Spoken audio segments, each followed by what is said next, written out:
Bienvenue dans la saison 2 du Monde du Livre, un podcast dédié à la littérature young adulte et new adulte. Entrez dans ma bibliothèque, je suis Mévéna et je suis ravie de vous accueillir dans mon univers. Ici, on parle de romans à travers mes recommandations, des critiques de livres, des interviews d'auteurs, mais aussi des échanges avec des lecteurs passionnés autour de débats. Alors installez-vous confortablement et plongeons ensemble dans mon monde rempli de livres.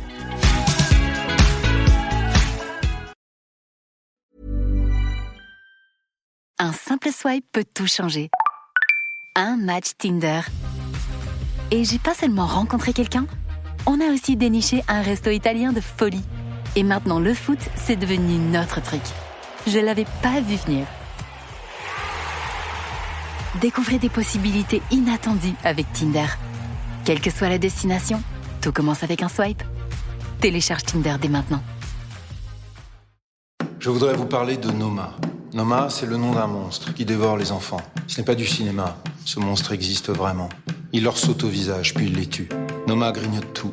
La chair, les os, l'espoir, la dignité. Et pourtant, il est tellement plus facile à soigner qu'à regarder. 10 € suffisent à sauver une vie. Pour que la maladie du Noma ne vole plus le visage des enfants. Donnez sur vaincre-noma.com. Bonjour à tous et bienvenue dans un nouvel épisode du Monde du Livre. Aujourd'hui on se retrouve pour un épisode d'un style que j'ai jamais fait encore, donc c'est un épisode qui est un petit peu plus historique où je vais vous parler de la vie d'un écrivain célèbre. Donc pour le coup ça n'a pas trop de rapport avec l'ambre du podcast qui est la littérature young adulte. C'est plus un épisode un petit peu plus culture générale pour apprendre davantage sur un auteur ou une autrice. N'hésitez pas à me dire si ce genre de format vous plaît. Personnellement j'ai beaucoup aimé rédiger le script de cet épisode donc j'espère qu'il vous plaira. Et donc aujourd'hui comme vous avez très certainement vu dans le titre du podcast, nous allons nous plonger dans la vie d'une des autrices les plus célèbres de la littérature anglaise, Jane Austen. Donc ces œuvres ont marqué des générations et continuent de captiver aujourd'hui les lecteurs du monde entier. Mais alors qui était Jane Austen ? Comment a-t-elle vécu ? Et comment a-t-elle réussi à écrire des romans qui aujourd'hui continuent de nous captiver ? Donc c'est exactement ce que nous allons voir aujourd'hui. Donc si vous ne la connaissez pas, c'est l'autrice de Raison et Sentiment qui a été publiée en 1811 de façon anonyme, d'Orgueil et Préjugés qui a été publiée en 1813, de Mansfield Park 1814 et Emma 1816. Donc selon France Culture, plus de 2 siècles après sa mort, Jane Austen a connu un regain de popularité, notamment grâce au réseau social TikTok et le hashtag Jane Austen qui comptabilise à lui seul plusieurs millions de vues. Mais sa popularité ne s'arrête pas à TikTok car c'est aussi une autrice qui a généré le plus de mèmes selon une étude anglophone. Et Jane Austen, en fait, utilise elle-même beaucoup l'ironie dans ses romans, notamment des satires de la société, et on retrouve beaucoup de scènes comiques dans ses romans qui participent et qui sont propices à ces transformations en mèmes. Donc voilà, c'est pas anodin que j'en parle aujourd'hui, puisqu'il y a quand même un petit lien avec le fait que ce soit un podcast young adulte. Donc je vais commencer par vous parler un petit peu des débuts de sa naissance et de son enfance. Jane Austen est née le 16 décembre 1775 à Steventon, un petit village du Hampshire en Angleterre. Elle est la 7e des 8 enfants de George Austen et Cassandra Leigh Austen.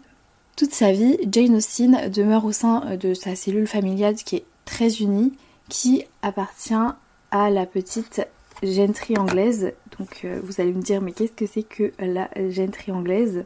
C'est en fait une classe sociale qui est composée à la fois de baronnets, de chevaliers. C'est une sorte de noblesse non titrée. Donc voilà, c'est un peu la haute bourgeoisie. Donc elle doit son éducation à l'encouragement à la lecture qui est apporté non seulement par ses frères, James et Henry, mais aussi son père qui l'autorisait à puiser dans sa bibliothèque. Et le soutien sans faille de sa famille a été essentiel pour son évolution en tant qu'écrivaine. Jane Austen, donc comme je l'ai dit, elle est née en 1775 au presbytère de Steventon. Elle a été baptisée l'année suivante et elle est la 7e des 8 enfants de George Austen et Cassandra Austen. Et donc peu après sa naissance, elle est confiée à une nourrice, donc Elizabeth Littlewood. Donc, elle est confiée à une nourrice, Elizabeth Littlewood, chez qui elle va passer les premiers mois de sa vie. Donc en 1783, selon la tradition familiale, Jane et sa sœur Cassandra vont être envoyées à Oxford pour y être éduquées par Miss Anne Cowley, qu'elles suivent à Southampton plus tard la même année. Cependant, elles vont y contracter le typhus, qui est une maladie qui va manquer d'emporter Jane. Et donc les deux sœurs vont retourner ensuite chez leurs parents jusqu'à leur départ en pension au début de l'année 1785. Donc leur enseignement dans cet établissement inclut le français, l'orthographe, la couture, la broderie, la danse, la musique et parfois même le théâtre. Cependant, en décembre 1786, Jane et Cassandra vont revenir chez leurs parents car ces derniers ne pouvaient plus financer leur pension et l'éducation de Jane va se poursuivre à domicile où elle va être guidée par son père et ses frères. Et les auteurs préférés de Jane à cette époque seraient donc le poète William Cowper et George Crabbe. Donc maintenant je vais parler un petit peu de l'environnement familial dans lequel elle a grandi. L'un des aspects les plus marquants de sa jeunesse, c'est vraiment le soutien de sa famille, notamment en ce qui concerne son éducation, puisque George Austen, le père, va donner à ses filles un accès à sa bibliothèque, qui contenait apparemment plus de 500 ouvrages, et qui parlait essentiellement de la littérature et d'histoire.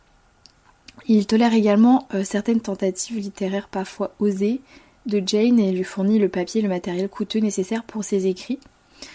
Donc, selon Park Onan, qui était le biographe de Jane Austen, la maison des Austen était imprégnée d'une, alors je cite, atmosphère intellectuelle ouverte, amusée et facile, où les idées sociales et politiques étaient librement discutées. Donc les représentations théâtrales privées faisaient aussi partie de son éducation puisque entre 7 et 13 ans, Jane a participé à une série de pièces de théâtre montées par sa famille et leurs amis proches. Des œuvres comme The Rivals de Charles Sheridan et Bonton de David Garrick sont mises en scène et Jane, qui a été d'abord spectatrice, commence à prendre une part dans ces représentations. Donc plus tard dans Mansfield Park, Jane Austen attribue aux parties dites theatricals une importance qui va au-delà du simple divertissement. Voilà, donc maintenant je vais parler de sa vie à Bath et Chawton, puisque en 1801 la famille Austen va quitter Steventon pour s'installer à Bath, donc c'est une ville thermale animée qui contraste fortement avec le calme de la campagne de Steventon où ils habitaient, et ça va énormément influencer Jane dans ses œuvres, notamment Northanger Abbey et Persuasion.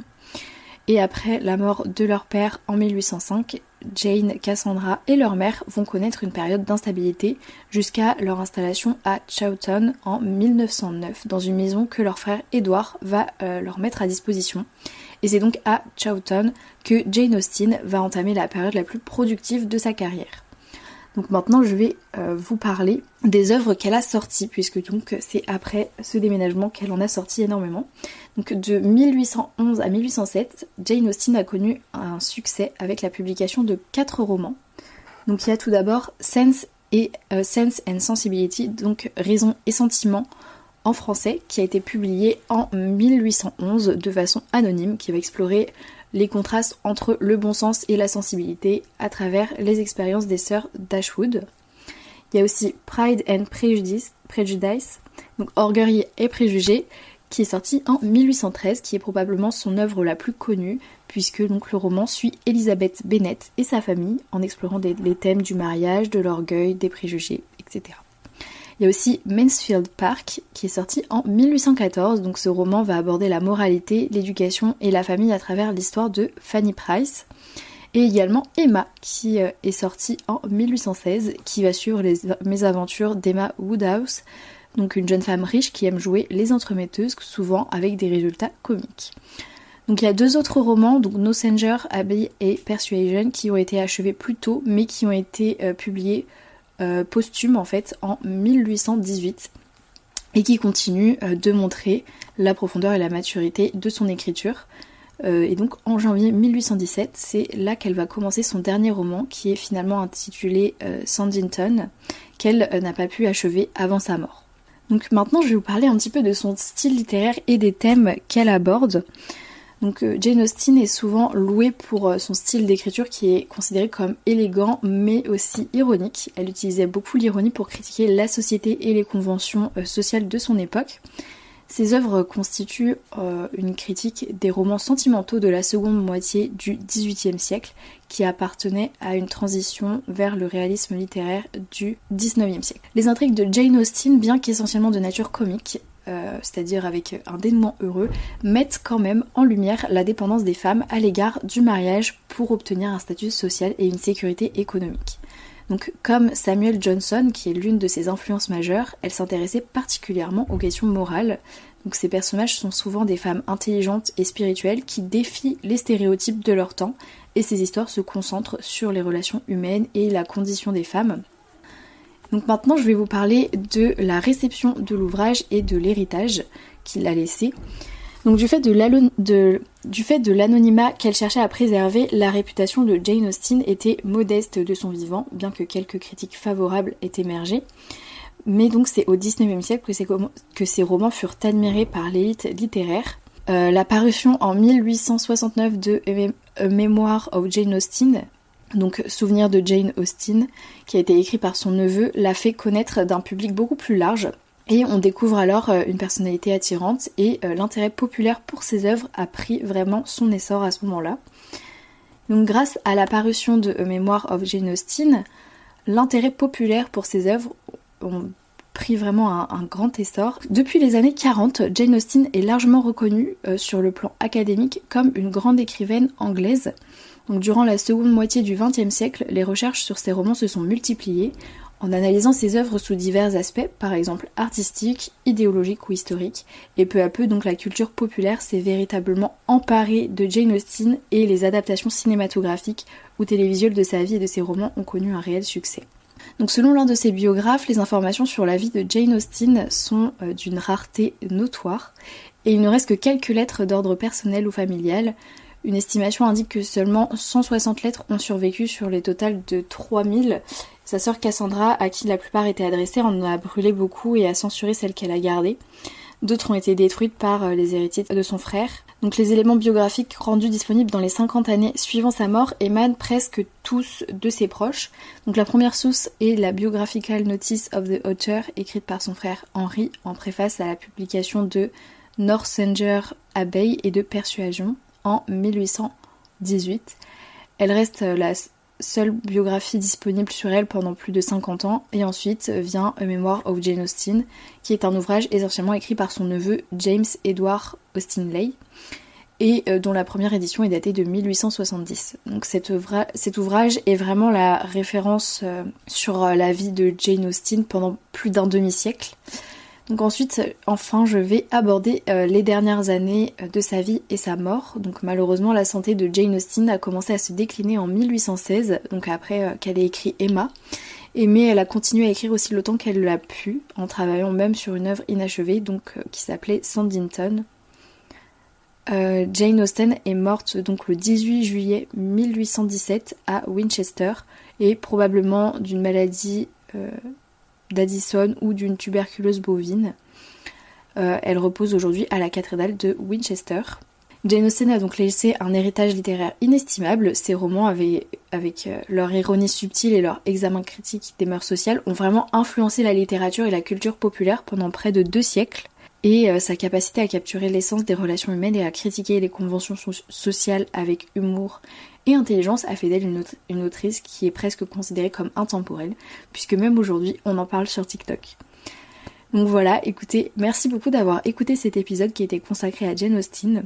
Il était beaucoup plus doux que d'habitude et beaucoup plus posé, et beaucoup plus aussi historique, donc je pense que ça ne plaira pas à tout le monde, mais moi j'ai adoré écrire le script et le tourner, donc j'espère qu'il vous plaira aussi.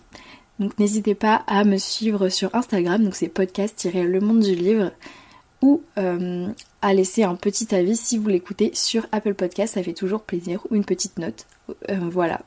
Donc moi je vous fais de gros bisous et je vous dis à bientôt pour un nouvel épisode, à la semaine prochaine.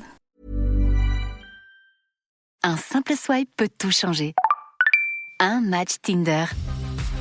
Et j'ai pas seulement rencontré quelqu'un, on a aussi déniché un resto italien de folie. Et maintenant le foot, c'est devenu notre truc. Je l'avais pas vu venir. Découvrez des possibilités inattendues avec Tinder. Quelle que soit la destination, tout commence avec un swipe. Télécharge Tinder dès maintenant. Je voudrais vous parler de Noma. Noma, c'est le nom d'un monstre qui dévore les enfants. Ce n'est pas du cinéma, ce monstre existe vraiment. Il leur saute au visage, puis il les tue. Noma grignote tout. La chair, les os, l'espoir, la dignité. Et pourtant, il est tellement plus facile à soigner qu'à regarder. 10 € suffisent à sauver une vie. Pour que la maladie du Noma ne vole plus le visage des enfants, donnez sur vaincre-noma.com.